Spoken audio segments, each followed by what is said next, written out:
नमस्कार विद्यार्थियों। आज बीए भाग द्वितीय वर्ष का बीए भाग तृतीय वर्ष का भूगोल द्वितीय प्रश्न पत्र का भारत का भूगोल का अगला टॉपिक लेते हैं। भारत की मृदा।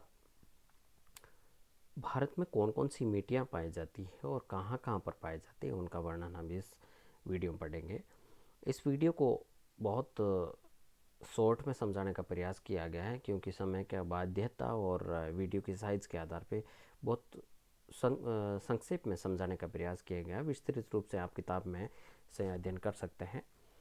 भारत में भारतीय कृषि अनुसंधान समिति ICAR, Indian council of agriculture research ने भारत की कुल जो मिट्टियाँ हैं उनको मुख्य 8 भाग और 27 गौण भागों में विभाजित किया गया है।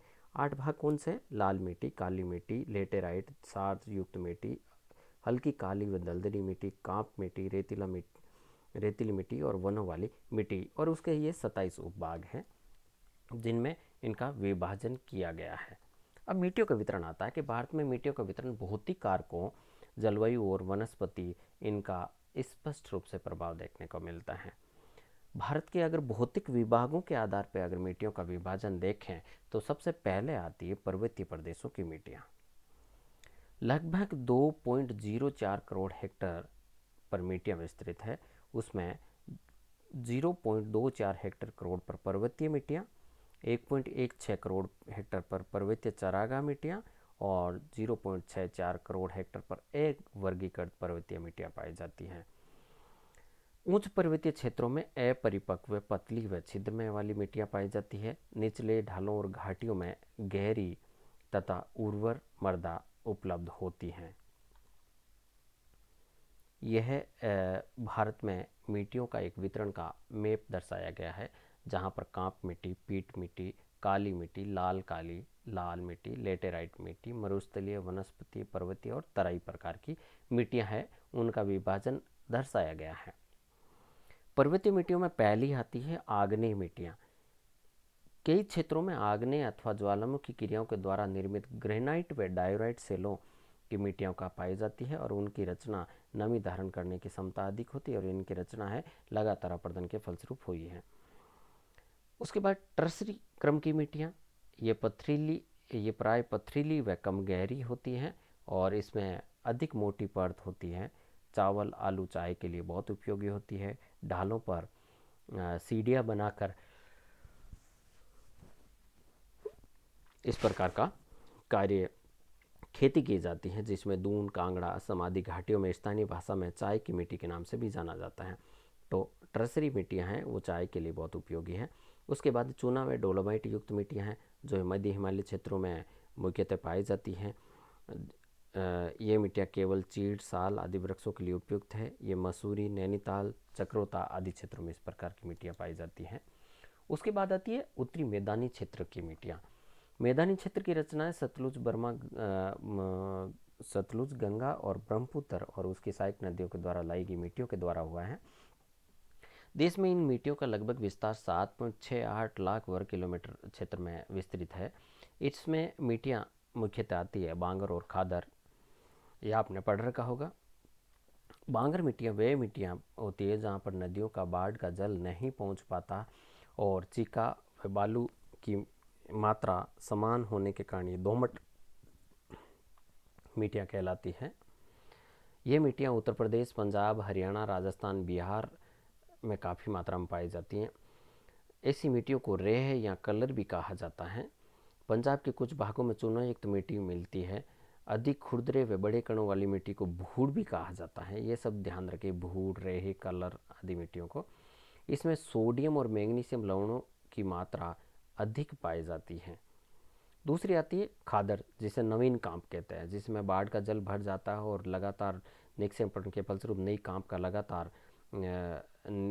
जमा होने से वहाँ पर एक नवीन मिट्टी का निर्माण होता है, जिसमें नमी धारण करने की क्षमता अधिक होती है और अधिक उपयोगी होती है। रबी की फसल के लिए सबसे उत्तम है। उसके बाद आती है तीसरी डेल्टाई मिट्टियाँ। डेल्टा के निकट बहुत कम ढाल वाले क्षेत्रों में नदियों का जहाँ प्रवाह बहुत धीमा हो जाता है, वहाँ पर मृदा के अवसाद के जमा होने से इस प्रकार की मिट्टियों का निर्माण होता है। हिमालय से निकलने वाली नदियां हैं अनेक प्रकार की इस मिट्टियों का इस तरह की डेल्टा क्षेत्रों का निर्माण करती है, जहां पर चावल, जूट, कपास, गेहूँ, चना, गेहूँ, गन्ने, तिलहन आदि फसलों की पैदावार के लिए उपयोगी होती है। डेल्टा के उच्च भागों में पुरानी काम्प मिट्टी पाई जाती है, जिसे रेहेर कहा जाता है। प्रायद्वीपीय पठार की मिट्टियाँ।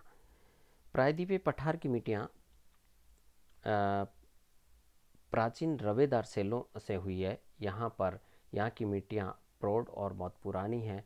रंग और गठन की उर्वरता के आधार पर इन मिट्टियों को निम्न भागों में विभाजित किया गया है। काली मिट्टी सबसे पहली आती, काली या रेगुर मृदा। ये महाराष्ट्र के अधिकांश भाग, जहाँ विदर्भ, खानदेश, मराठवाड़ा, मध्यवर्ती गुजरात में सूरत, बड़ोदरा, भरूच जिले, पश्चिमी मध्य प्रदेश, नर्मदा, विंध्याचल और सतपुड़ा पठार, दक्षिणी ओडिशा, उत्तरी कर्नाटक व दक्षिणी एवं तटवर्ती आंध्र प्रदेश व तमिलनाडु, राजस्थान में बूंदी, कोटा, झालावाड़ का जो मालवा का पठारी वाला भाग है, उत्तर प्रदेश में जालौन, हमीरपुर, बांदा, झांसी जिले हैं।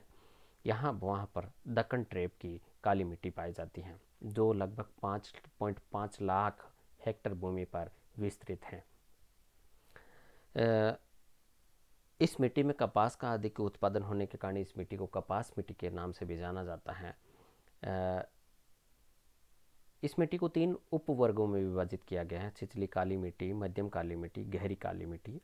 ये मिट्टी के रंग के आधार पर है कि बहुत गहरा रंग, मध्यम काला रंग, उसके बाद गहरी काले रंग की मिट्टियाँ पाई जाती हैं।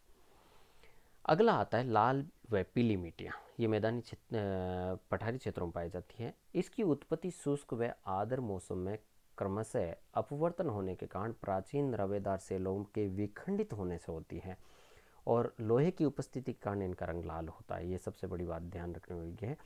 ये बुंदेलखंड से लेकर दूर दक्षिण तक लगभग 8 लाख वर्ग किलोमीटर क्षेत्र में विस्तृत है। ये छिद्र युक्त होने के कारण अधिक उपजाऊ नहीं है और इन मिट्टियों में कपास, गेहूँ, आलू, दालें, अलसी, मोटे अनाज अधिक है, वो उगाए जाते हैं। लोहा, चूना व एल्यूमिना पर्याप्त मात्रा में पाए जाते हैं, किंतु नाइट्रोजन और फास्फोरस और ह्यूमस की मात्रा इसमें कम पाई जाती है। उसके बाद अगली आती है लेटेराइट मिट्टियाँ। मानसूनी जलवायु के अंतर्गत आर्द्र व शुष्क मौसम में क्रमिक परिवर्तन के फलस्वरूप यहाँ सिलिका पदार्थ पृथक हो जाते हैं और शुष्क मौसम में ये सूखकर ईंट की भांति सख्त हो जाती है और गीली होने पर चिपचिपी हो जाती है। इस प्रकार की मिट्टियाँ पूर्वी व पश्चिमी घाट, राजमहल की पहाड़ियाँ, दक्षिणी महाराष्ट्र, केरल, कर्नाटक, आंध्र प्रदेश, पश्चिम बंगाल, आसाम और मेघालय के कुछ भागों में इस प्रकार की मिट्टियाँ पाई जाती है, जिसमें चूना, मैग्नीशियम और नाइट्रोजन की कमी पाई जाती है। अगली आती कांप मिट्टियाँ। नदी, घाटियों व डेल्टाई प्रदेशों में कांप मिट्टियाँ मिलती हैं। ये कृष्णा, कावेरी, दक्षिण भारत की नदियों की बात है। विशेषतः कृष्णा, कावेरी, गोदावरी, महानदी घाटियों में इस तरह की मिट्टियाँ पाई जाती हैं। गुजरात में नई कांप माटा व पुरानी कांप गोरुडू कहलाती है। ये ध्यान सके सब, गुजरात में नई कांप माटा व पुरानी कांप को गोरुडू कहा जाता है। इस तरह की मध्य प्रदेश में भी पाई जाती है, आंध्र प्रदेश में भी पाई जाती है। केरल के समुद्र तटीय क्षेत्रों में कांप रेतीली व कम उर्वरता वाली होती हैं। उसके बाद आता है अन्य मिट्टियाँ। अन्य मिट्टियों में पीट मिट्टी, दलदली मिट्टी, मरुस्थलीय मिट्टियाँ विशेष तौर से पाई जाती हैं। जो पीट मिट्टी है ये आंध्र प्रदेशों में पाई जाती है। दलदली मिट्टी समुद्र तटीय किनारों वाले भागों में पाई जाती है, जो समुद्र तटीय उड़ीसा, पश्चिम बंगाल के सुंदरवन, तमिलनाडु तट पर इस तरह की मिट्टियाँ पाई जाती है। मरुस्थलीय मिट्टियाँ पश्चिमी राजस्थान, दक्षिणी हरियाणा, उत्तरी गुजरात, कथार का मरुस्थल, जहाँ पर पवन क्रिया द्वारा रेत लगातार उड़ाई जाती है और लवणों की मात्रा अधिक होने के कारण है ये मृदा उर्वर कम होती है। गेहूँ, गन्ना, कपास, ज्वार, बाजरा और सब्जी उगाने के लिए मिट्टियाँ उपयुक्त है।